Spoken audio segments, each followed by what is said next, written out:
will be the Deltic version. All passengers for a nostalgic and surreal musical journey along the East Coast Main Line in the 1970s and the early 1980s. Please remain on this platform. Passengers for a dreary monologue about the history of trains, change at Doncaster. We apologise for any inconvenience caused.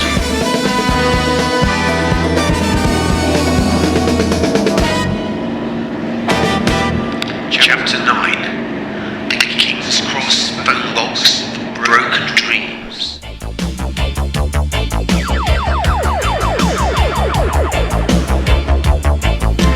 It was the summer holiday in 1980 and I was being allowed to travel all the way up to Edinburgh on my own.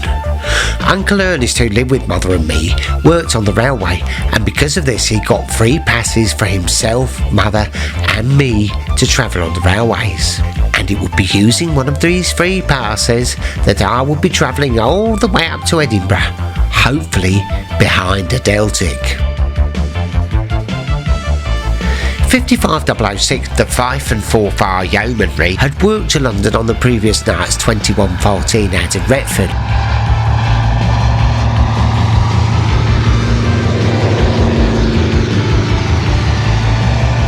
Meaning that it was due to return north, working the 0550 off King's Cross, the 0759 out of Retford, all station stopper to Aberdeen, which number 6 would work as far as Edinburgh. I was given my pack up by Mother. Have you brushed your teeth? Yes, Mother. Have you brushed your hair yet? Yes, I'll brush my hair. And here's some 10 peas. As soon as you get to Edinburgh, you'll find the call box and ring to let me know that you've arrived safely. Dear? Yes, Mother. You know you've got that the town dialing code on front of the number, don't you? I know, yes, I'm perfectly aware of that. You know that, don't you? Of course you do. Thank you, yes. Now do you some lemon curd sandwiches. You got crisps, orange squash, and a penguin. Oh, don't speak to a strange Scotsman. So I left the house to embark on my mammoth 510-mile round trip to Edinburgh that most, if not all, would be Deltic hauled. When I arrived at the station, I walked under the subway to platform 2, where Bagov stood at the northern end of the platform. Hello, how are you? How are you? Are you on this too? If you're referring to the Aberdonian, yes, I'm taking it to Edinburgh. It should be Deltic 6, I believe. Luckily, I'm only doing this as far as Donny. Then I'm on a Transpennine to Sheffield for a day's peat bashing. Lucky you. Here is a special announcement. The 0759 service to Aberdeen, calling at Doncaster, Selby, York, Darlington, Durham, Newcastle, Berwick-upon-Tweed, Dunbar, Edinburgh, Haymarket, Inverkeithing, Kirkcaldy, Newcastle, Dundee, Arbroath, Montrose, Stonehaven and Aberdeen. Was reported running 20 minutes late at Grantham. We apologise for this delay and any inconvenience this has caused. Oh dear, looks like either Deltic 6 is on a bit of a go slow, or as the delay would suggest, you're going to have a lovely strumming salsa for company all the way to Edinburgh.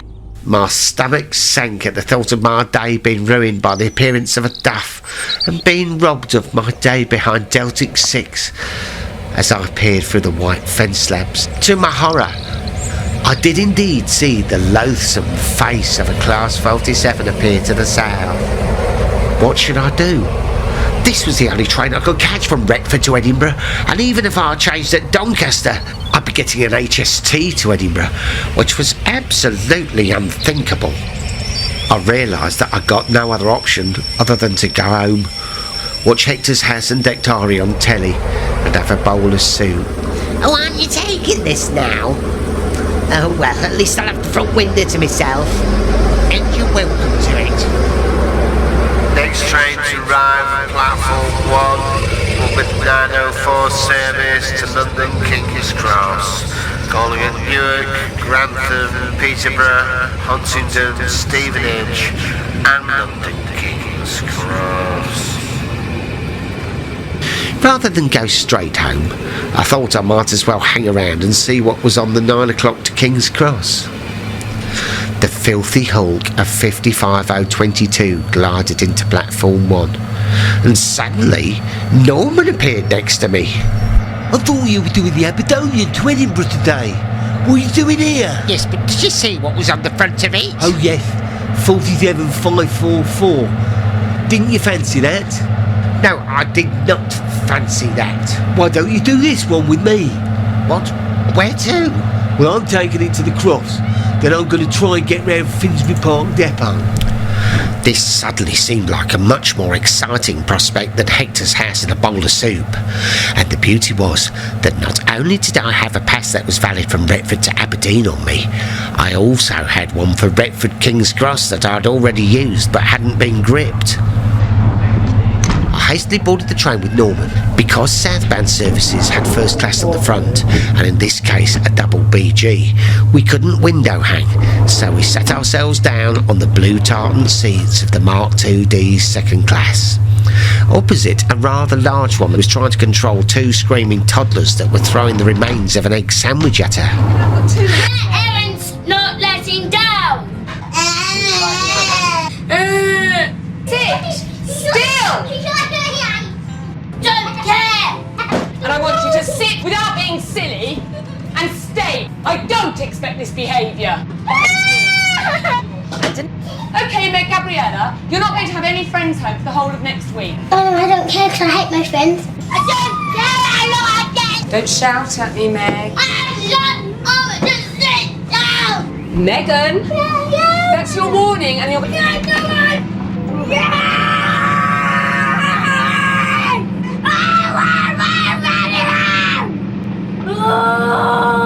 Can you get into my place? As we departed south from Retford, leaving clouds of white Deltic exhaust behind us, I spotted Mother in our garden hanging washing out. As our train passed over Flower Garden Bridge, I had a moment's silent contemplation for our old cat Ballymoss, who had recently been found decapitated on this very spot. But I suppose that life goes on, and thanks to the supreme power being supplied by 55022, so did we, and at a considerable pace. You're not having it! So stupid! Shut up! I'm not! Yes! I am! No! You're having it! Yes! Yes! Yes! You bet you! As we slowed on the approach to Peterborough, we passed Peterborough Depot. Amongst the usual locos on shed, made up of 25s, 31s, 37s, and a couple of 40s and a 56, to my surprise, there was a rather unusual visitor on shed, in the shape of a dirty-looking white window-frame Deltic 55003 Meld. Soon our steed 55022 was racing us through the outer London suburbs. Another Deltic passed us at speed heading north. And before you ask, I've got absolutely no idea what that was. As we passed Alexandra Palace, 31402 was easing a rake of Mark I sleepers through the wash plant. We began to slow down for London as we passed through Finsbury Park Station and then past the depot, where I could see at least two white window frame racehorse Deltics in the yard, as well as a couple of rather work-stained but still magnificent looking regiments that Norman identified as number 6 and number 14, amongst the usual mixture of Class 31s, 47s and a 40. We descended Holloway Bank into Copenhagen Tunnel. Past Belle Isle, we eased into the dark depths of Gasworks Tunnel. As we weaved over the vast array of pointwork on the south of the tunnel, there were a couple of Deltics on the stabling point. 55004 Queen's Own Highlander, and an immaculate 55013, the Black Watch, complete with freshly painted silver fuel tanks and roof grills. Looks like a Mr. Whippy ice cream van to me. Well, I think it looks very smart. It's nice to see York Depot taking a pride in their fleet of Deltics. Yes, well, of course I'm all for that. But surely they don't have to paint them up like ice cream vans. Pete from Cleethorpes said they're going to repaint all the York Deltics like that. I certainly hope not. It's absolutely ridiculous. As our train ground to a halt in platform 4, Norman and I alighted onto the platform and walked up to the front where the huge, filthy, fly-splattered hulk of our loco, 55022, was just uncoupling from the stock before shutting down its mighty engines.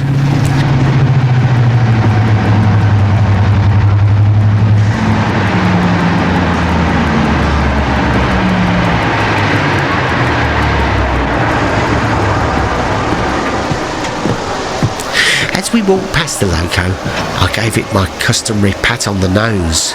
Although Royal Scots Grey had shut down both of its engines, I could still hear the unmistakable sound of reverberating Deltic engines under the huge smoke-stained station canopy. Looks like they've started up Mr. Whippy. As I looked back along the platform, outside in the daylight to the north end of the station, I could see the immaculate shiny ice cream van, the Black Watch, backing onto a rake of Mark IIDs. Then a mucky Deltic nose appeared out of the darkness at one of the tunnel throats, then backed onto the coaches that we'd just come in on. It's number 14. Here, do you fancy a ride to Peterborough? What about visiting Finsbury Park Depot? We can always do that later. It doesn't shut in the afternoons, you know. Of course I realise that. And we get an extra Deltic hall blast through Guestworks Tunnel. I suppose we could do. We didn't get our ticket script, did we? To my mind, having a Deltic haul you north out of London through Gasworks and Copenhagen Tunnel and up Holloway Bank was the absolute ultimate Deltic experience. The Deltic would be at full power in the confines of a tunnel going uphill, creating a wall of pure Napier Deltic sound. Pure Deltic hellfire, with the added bonus of clouds of white smoke billowing from the loco, not to mention a good few sparks.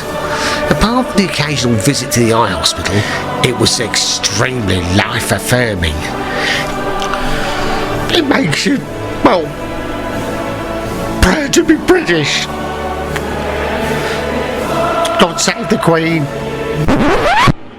So you've got the choice now. Deltic 13 or 14. Which one do you fancy? Take your pick. As the time was creeping up to 12 o'clock, I remembered that I had to phone home, especially seeing as Mother was expecting me to be at Edinburgh. Got to phone home first. I won't be long. OK, but which one do you fancy? 13 or 14? I don't know. Probably 13. Well, it's due out on the 12:05, so you better hurry up. You haven't got long. I ran over the station concourse to find a phone box that not only smelt like a toilet and had half a can of beer on the little shelf inside it, it also had a number of cards with pictures of new ladies and phone numbers on them in it. I got my 10p's out of my pocket and I dialed my home number, not forgetting to add the code on the front.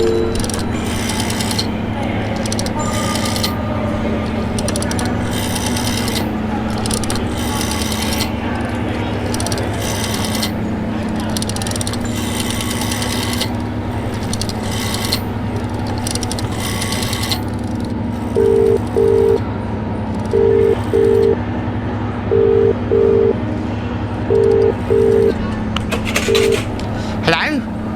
Hello, Mother? Hello, it's Edgar. Oh, hello, look. Did you make it, Edinburgh, all right? Well, not exactly. I'm at King's Cross. You where? King's Cross, London King's Cross. London? We've gone the wrong way. Yes, I know. Edinburgh's the other way. It's Blackmore to at Redmond you go from. Can you remember last year when we went to Edinburgh with the Uncle Ernest? The bits have gone, but I'm all right. I'm with Norman. Hello? Hello? she's gone. Oh.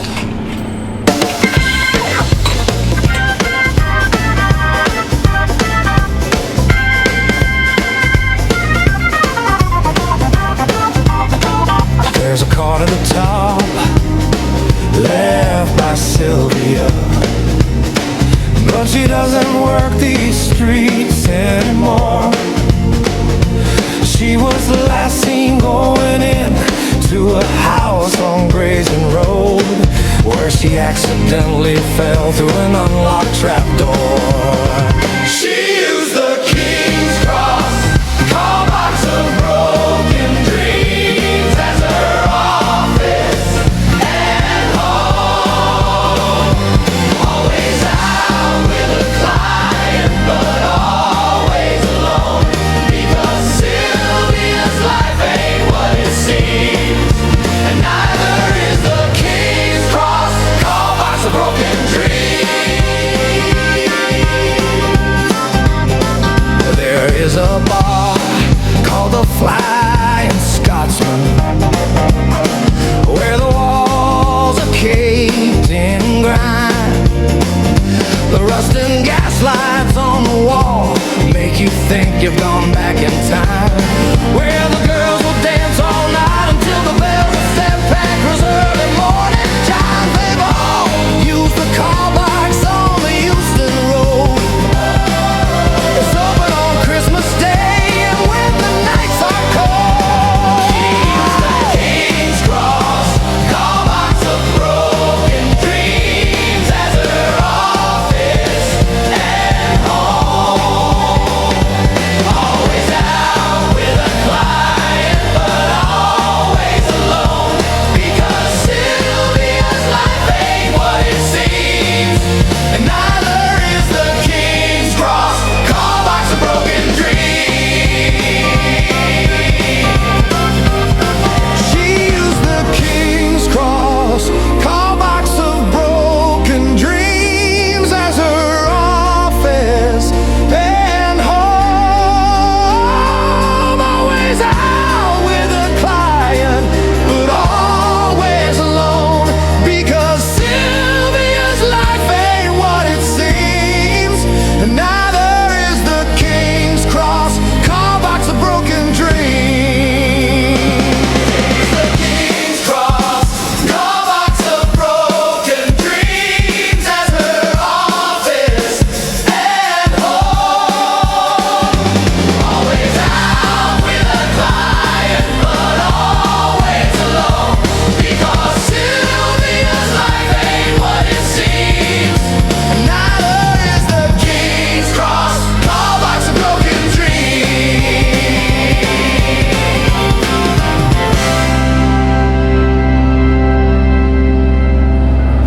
As I went to leave the call box, I was bumped into by a rather dishevelled lady wearing a very short skirt, who looked like she'd applied her makeup in the dark whilst being spun round on a waltzer. She had a cigarette hanging from her mouth and a can of beer in her hand, and she smelt of wee-wee. I'm terribly sorry. That's all right, my dear. Are you wanting business? Business? Exactly what sort of business are you talking about? It's up to you, love. Whatever turns you on. Yeah, you're not a train driver, are you? I'll give a good discount to train drivers. No, I am certainly not a train driver. And exactly who might you be?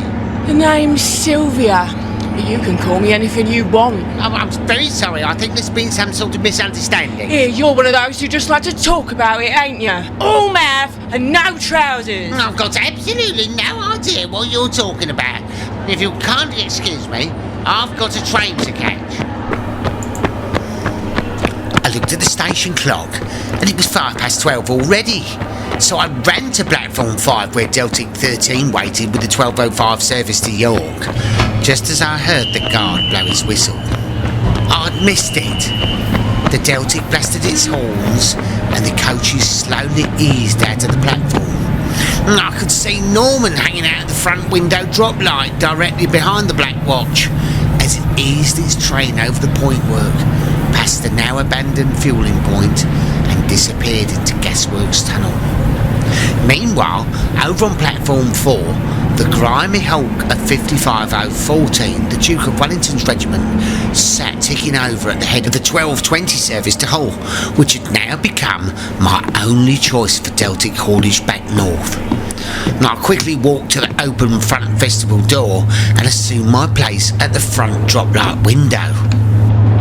As I looked up the platform at the huge mucky oil-stained monster of Deltic 14 that sat at the head of the train, both engines resonating with each other under the gigantic roof of King's Cross Station, their exhausts forming the customary V of light blue fumes rising up into the roof space, I noticed a couple of young lads who stood next to the loco. One of them pulled out what looked like a roll of wallpaper from his red Adidas bag, and with the help of his mate, unrolled was, as far as I could see, definitely a roll of wallpaper, and they both held it against the side of the Deltic's brass nameplate. One of the lads produced something from his pocket, which very much looked like a thick red crayon, and started rubbing the side of the crayon against the wallpaper that they held over the nameplate. What on earth was this strange ritual I was witnessing, I wondered. After a short time, they pulled the wallpaper away from the Deltic's nameplate, and I caught a glimpse of the red crayon impression of the nameplate that clearly read the name Duke of Wellington's regiment. I took the bottle of over-diluted warm orange squash from my bag. I took a swig to ready myself for the onslaught of Napier Deltic power that was about to commence. Somewhere in the distance back down the platform, I heard a guard blow his whistle.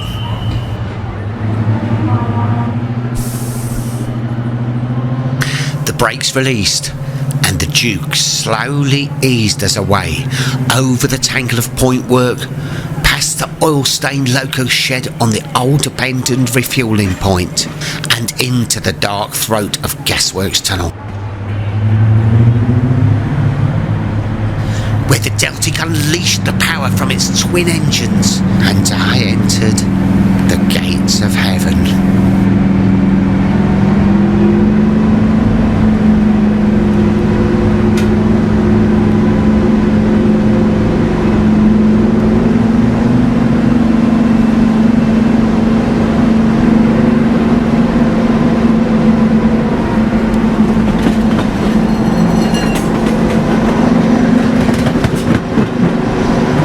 After a very spirited run through the London suburbs behind Deltic 14, I decided to rest my feet and have a seat in the coach and watch the world go by.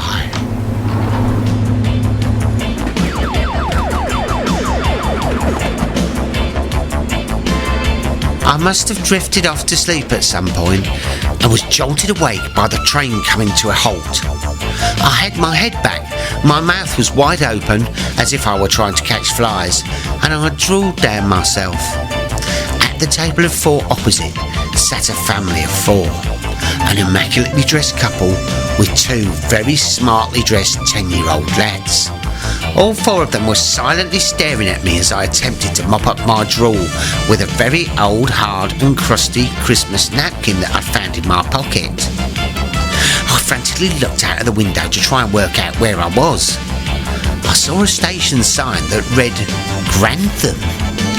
I'd stepped right through the Peterborough stop where I was supposed to bail off and meet Norman. I was desperately trying to plan my next move, but as the train was now pulling away from Grantham, it certainly wouldn't involve changing trains there. I could see no realistic way of getting back to London in time to visit Finsbury Park Depot, not to mention the fact that I'd now totally lost Norman. The way I saw it, I could either bail at Retford and call it a day and go home for a bowl of soup, or I could take number 14 through to Hull, which was somewhere that I'd never been before. As we headed north of Doncaster, the train veered off to the right as we headed up the line to Hull, briefly stopping at Goole and Brough. Before long, the huge structure of the new Humber Bridge, which was still under construction, appeared on the right of the train. Once the train had pulled into Hull Paragon Station, I disembarked and immediately found a phone box to call Mother to keep her updated as to my movements. To my surprise, all the phone boxes in Hull were white instead of the usual red.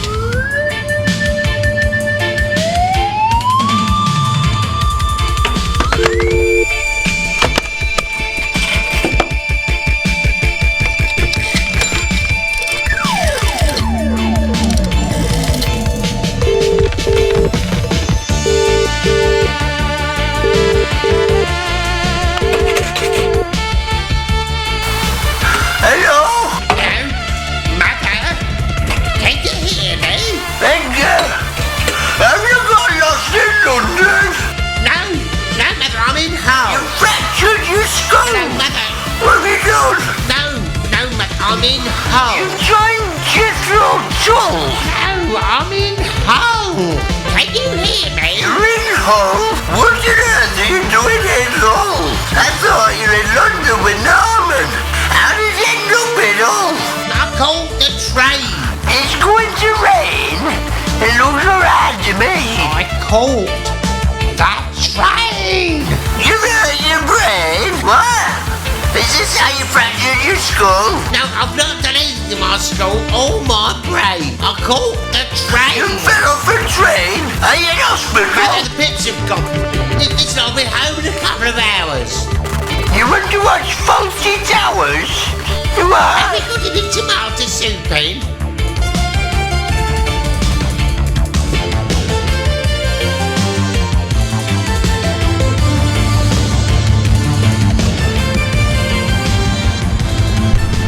An 03 Shunter released the Duke from its stock, and the Deltic soon reversed back onto its rake of Mark 2D coaches and was coupled up. I settled into my seat for the 39-mile run back to Retford, which passed without incident.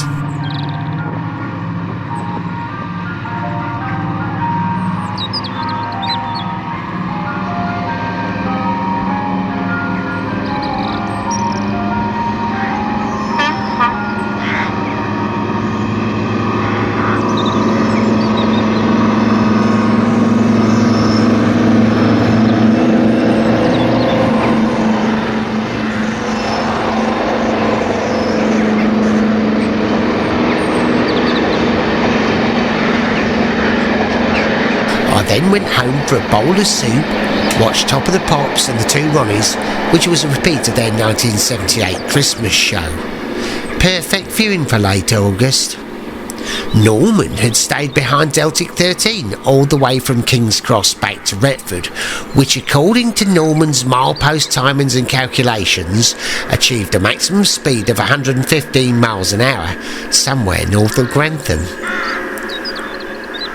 He never got round Finsbury Park Depot after all. I decided to try my luck the next day with the 0759 from Retford to Aberdeen, in the hope that it couldn't possibly be a daft 2 days running. The next day was the very last day of the school holidays, and the next morning I set my alarm with the hope that I had one last chance that a Deltic might produce on the 0759 to Aberdeen that I could take through to Edinburgh. My plan was to get a Deltic up to Edinburgh, then catch a Class 26 or a 27 haul train over the magnificent Forth Railway Bridge before heading back home from Edinburgh, hopefully behind a Deltic. After all, what could possibly go wrong?